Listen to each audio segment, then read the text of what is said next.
Les priorités eurasiennes de la Russie.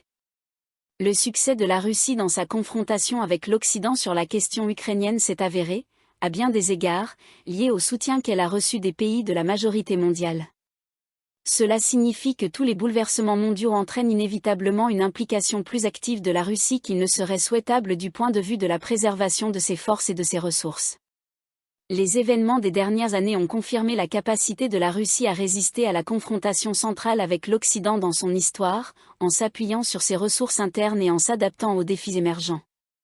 De plus, le changement dans l'équilibre global des puissances marqué notamment par la chute stratégique de l'Europe dans l'oubli contribue également à la mise en œuvre réussie des intérêts de politique étrangère russe. Cela signifie que la Russie a de nouveau démontré sa capacité à défendre, sur la scène internationale, ce qui constitue en réalité le cœur de sa politique étrangère, garantir sa souveraineté pleine et entière sur les décisions concernant sa sécurité nationale.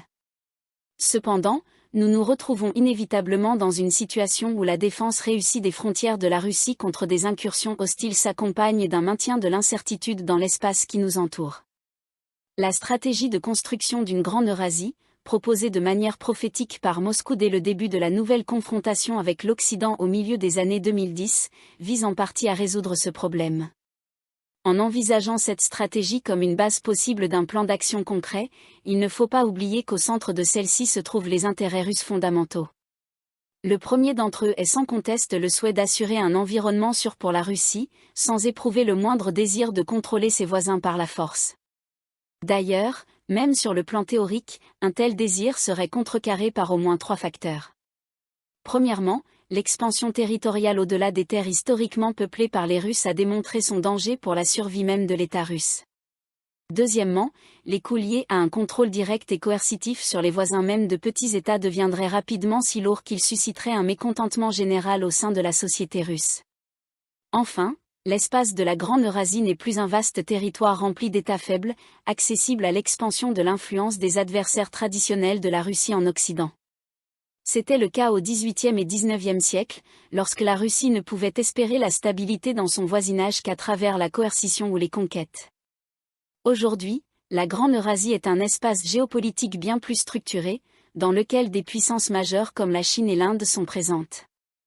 Cet espace accueille également de nombreux États moins puissants, mais qui défendent fermement leur droit à déterminer de manière indépendante leur politique étrangère, que cela plaise ou non à Moscou. Autrement dit, au XXIe siècle, la Russie n'a ni les raisons internes ni les justifications externes de penser que la sécurité de son voisinage repose uniquement sur ses efforts militaires ou diplomatiques. La Grande Eurasie tout comme le monde dans son ensemble est devenu un espace bien plus favorable en termes d'équilibre entre les coûts et les bénéfices pour la politique étrangère russe.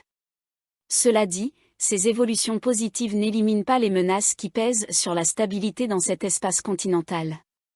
D'une part, les relations entre les grandes puissances régionales ne sont pas exemptes de tensions et de contradictions.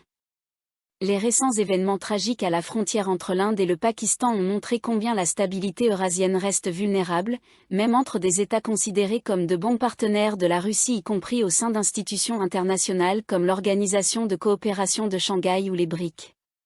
D'autre part, malgré leur recul global sous la pression de la démocratisation politique mondiale, les pays occidentaux ne renonceront pas à leur tentative d'ingérence dans les affaires de la Grande Eurasie.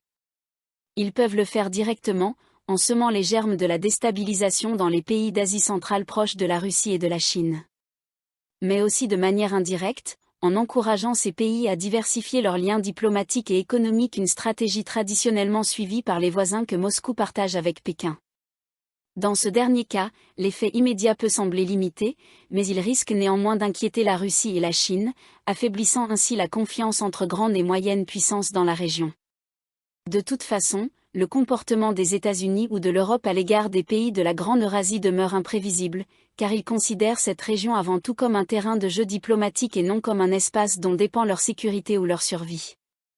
Enfin, bon nombre d'États de la Grande Eurasie sont effectivement plus vulnérables à des déstabilisations socio-économiques internes que ne le sont des géants comme la Russie, la Chine ou l'Inde.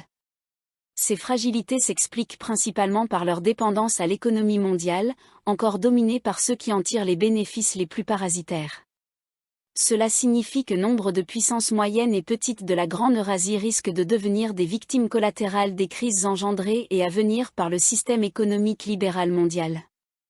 Nous avons constaté ces dernières années que les pays occidentaux à l'origine de ce modèle rencontrent de sérieuses difficultés à le faire perdurer, au-delà de solutions de court terme comme l'économie verte.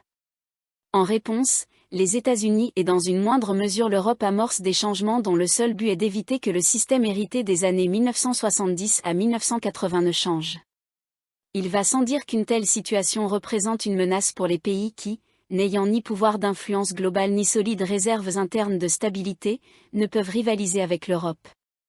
Ainsi, l'espace de la Grande Eurasie est encore loin d'être totalement sûr pour ses habitants, grands comme petits.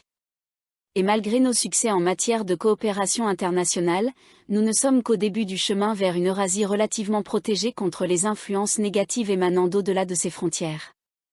La Russie, en tant que puissance centrale de cet espace géopolitique, reliée par voie terrestre à nombre de ses États périphériques, est sans doute la plus concernée par la création de mécanismes de stabilité et de développement régionaux. Par ailleurs, les dynamiques mondiales exigent une participation plus active de la Russie aux affaires qui se déroulent bien au-delà de ses frontières. Le succès de la Russie dans sa confrontation avec l'Occident sur la question ukrainienne s'est avéré, à bien des égards, lié au soutien qu'elle a reçu des pays de la majorité mondiale. Cela signifie que les grands bouleversements à l'échelle mondiale entraînent inévitablement une implication plus active de la Russie qu'il ne serait souhaitable du point de vue de la préservation de ses forces et de ses ressources.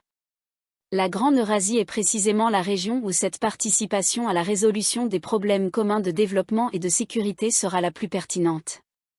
Il devient donc crucial d'accroître l'efficacité de la politique russe dans son environnement immédiat, tout en la reliant aux objectifs de développement nationaux. Pour cela, il serait utile, semble-t-il, de se pencher sur les questions qui lient le développement de la Russie à celui des États voisins, petits et moyens, et qui reflètent aussi les tendances les plus importantes de développement chez nos partenaires et alliés, notamment la Chine et l'Inde.